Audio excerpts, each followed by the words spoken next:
আসতে পারি?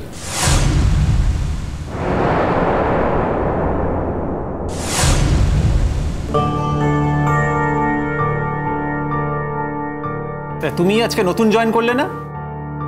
হ্যাঁ স্যার। আরে এসো এসো, ভেতরে এসো। আরে আমাদের স্যার বলছো কেন? আমরা তো তোমার কলিগ। যতই হোক আপনারা অনেক সিনিয়র আমার থেকে, বয়সেও বড়। আমি একটু স্যারের সঙ্গে কথা বলতে চাই। স্যার, আপনার সঙ্গে একটু কথা ছিল। বলো। একবার এদিকে আসবেন? তোমার যা বলার আছে বলো না। আসুন না, বেশি সময় নেব না, প্লিজ স্যার।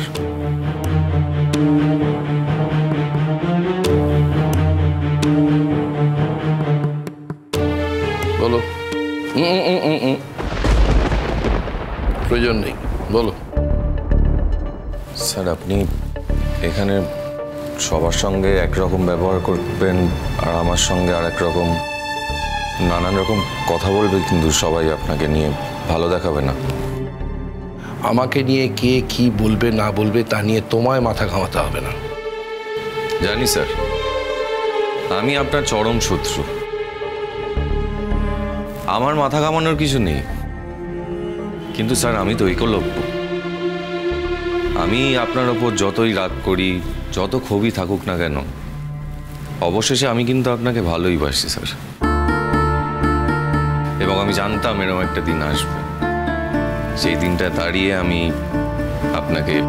শোনো, কেউ মেধাবী ছাত্র হলেই বা রেজাল্ট ভালো করলেই সে ভালো মানুষ হয়ে যায়, এরকম প্রমাণ কোনোদিন পাওয়া যায়নি।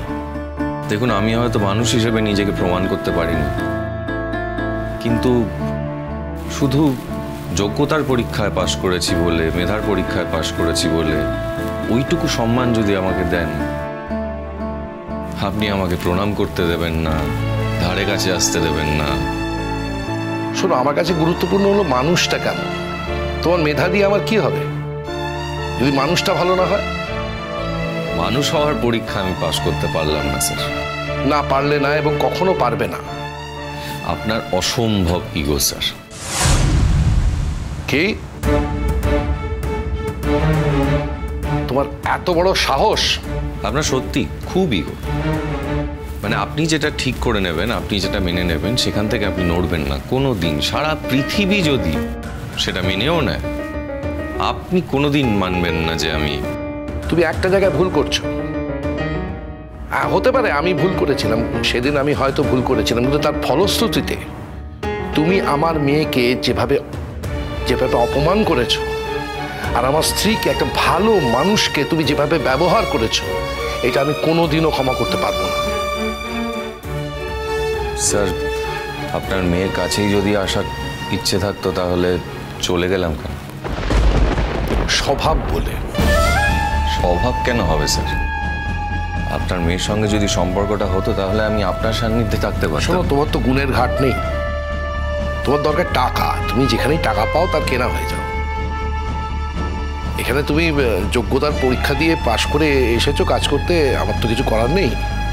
আমার মনে হচ্ছে রিটায়ারমেন্টের আগে আবার এখান থেকে চলে যেতে হবে। তার না না স্যার, এমনটা করবেন না।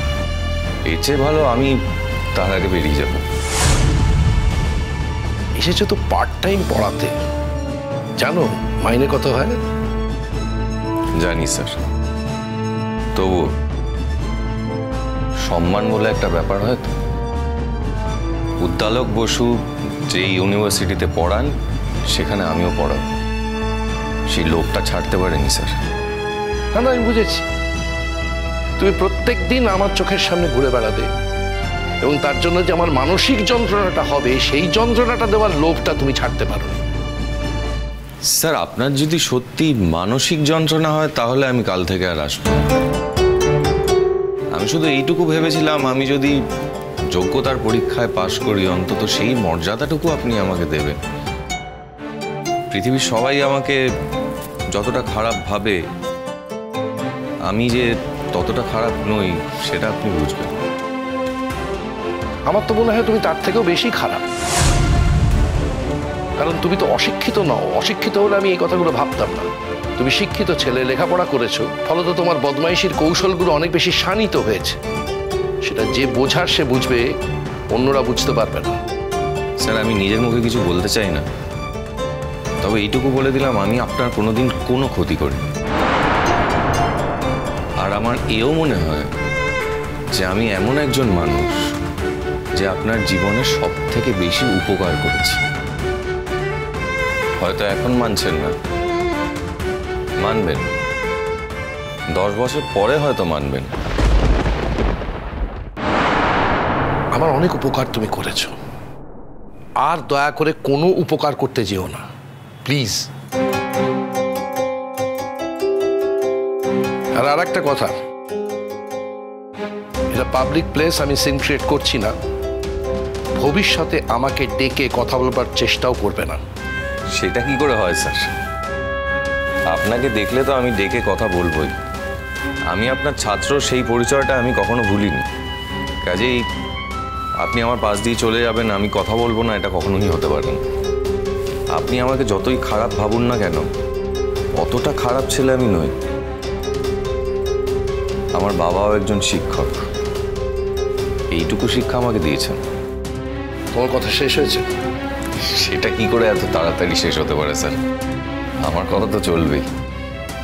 আর সর্বোপরি আপনার সঙ্গে কথা বলতে থাকলে মনে হয় বলেই যাই। দেখুন স্যার, একটা সময় আমি আপনার সঙ্গে খুব খারাপ ব্যবহার করেছি, আমি মেনে নিচ্ছি।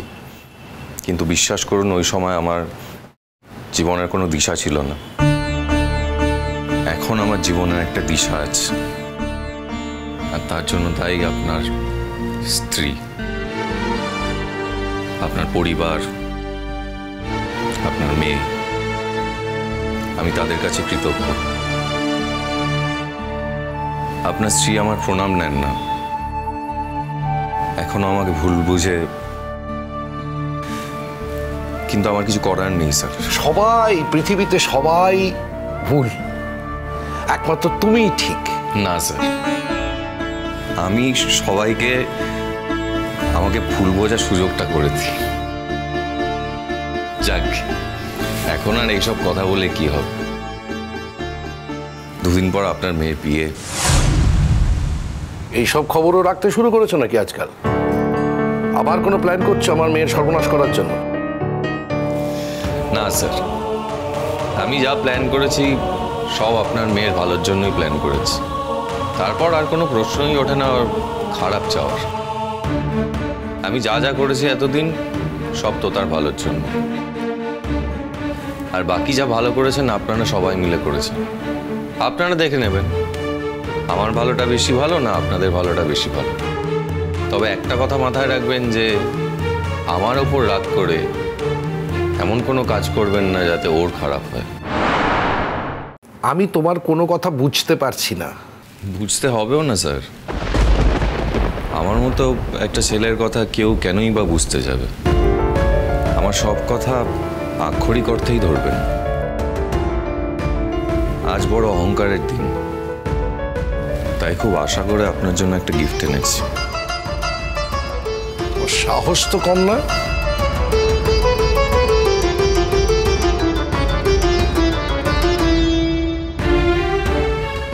স্যার,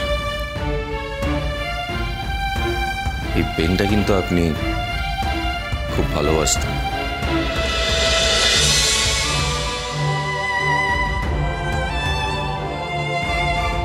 এটা কোথায় পেলে তুমি? চুরি করিনি স্যার, কিনে এনেছি। এ তো অনেক দাম। গুরু দক্ষিণা দেব, তার কি কোনো দাম হয় স্যার? মানে? আপনি যখন ক্লাসরুমে পড়াতেন প্রায় এই পেনটার কথা বলতেন। আমি তখনই বুঝেছিলাম যে এই পেনের প্রতি আপনার একটা দুর্বলতা আছে। আর মনে মনে ঠিক করে রেখেছিলাম যে এমন একটা দিন আসবে যেদিন আমি নিজে হাতে এরকম একটা পেন আপনাকে উপহার দিতে পারব। আজ সেই দিনটা এসেছে স্যার, দয়া করে আমার উপহারটা ফেরাবেন না আজ।